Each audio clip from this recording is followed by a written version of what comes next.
Hi, welcome to part one of the Ragdoll.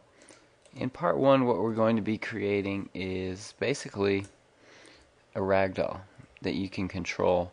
We're going to go through and learn about adding constraints to objects. So we're going to be constraining different objects like the cube, and I'm going to also show you how to control the head so that you can control your Ragdoll and just have a good time with them. Okay, alright, so let's get started. Go ahead and open up a new Blender file, and you'll start with the blank interface. You want to right click and select the cube, and you're going to do S to scale it, and then press period on your number pad and then 6 and enter, and that's what we will scale our cube to. And we're going to set up some properties on the cube. So what I want you to do is open this up, and you're going to click on the physics button, and then up here where it says Blender Render, you're going to select Blender Game. And for our physics type, we're going to change it to a rigid body. You want to make sure actor is checked, and collision bounds is also checked. Also, when we zoom in, you'll see that there is a circle around your cube. That is what's known as the radius, and depending on the size of your radius, your ragdoll will move differently. So what you want to do is come here where it says radius, and you want to move it down so that your radius is inside the box. So for me that occurred at 0.6. So go ahead and do that. Once you have that first one set up with the rigid body, actor, bounds, and the radius set up, we're going to duplicate it. So you want to select it. You can do Shift D and then move it up. And then go ahead and do that one more time. Shift D, left click, and then use that blue arrow to move it up so it's all aligned. The next thing we're going to do is name each of these.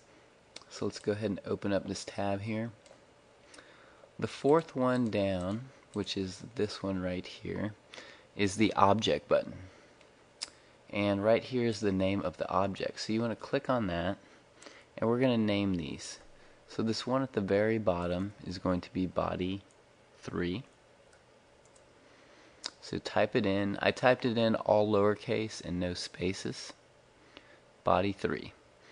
And then right click the one in the middle. We're going to name it body 2. Push enter. So type it in, press enter. Body 2, no spaces, all lowercase. And then right click the one at the top, and we're going to name it body 1.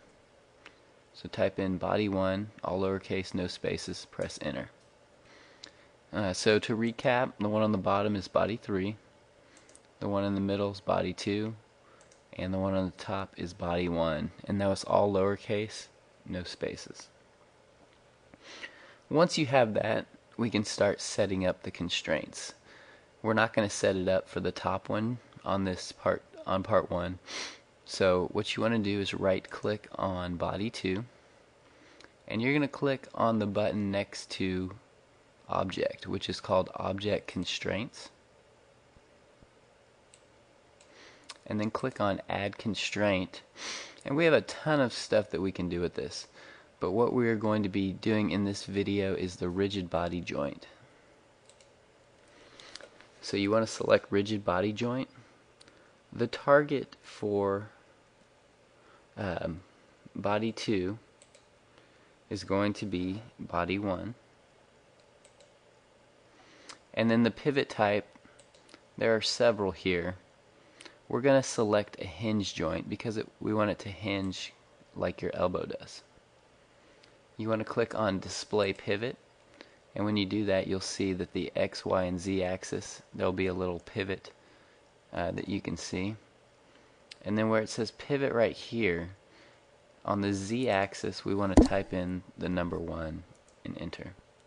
Make sure you don't do it on this axis column. That would be incorrect. Okay, so when we type in the 1, right here under pivot on the z-axis, you can see that we can see where the hinge is, and that's what we want. So we have the constraint all set up for body 2. Now let's right click on body 3, and we're going to do the same thing. We're going to add the constraint and go to rigid body joint.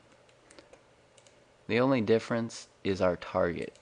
We're going to target body 2 because we want it to connect to the one above it, which is body 2. Our pivot type is going to be on hinge.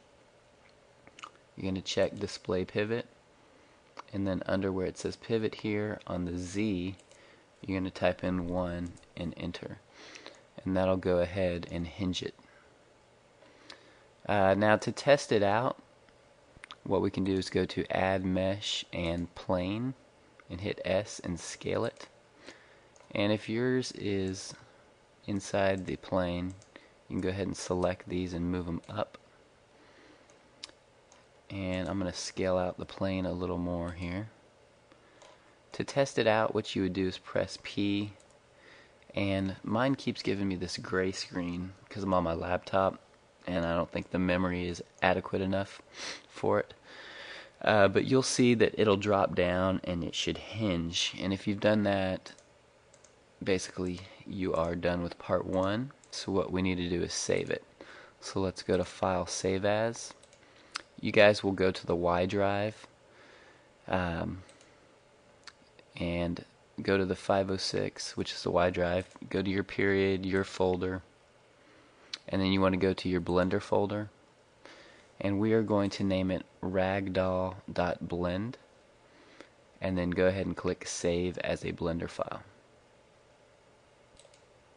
Once you have that done, you are finished with part 1 of the Ragdoll.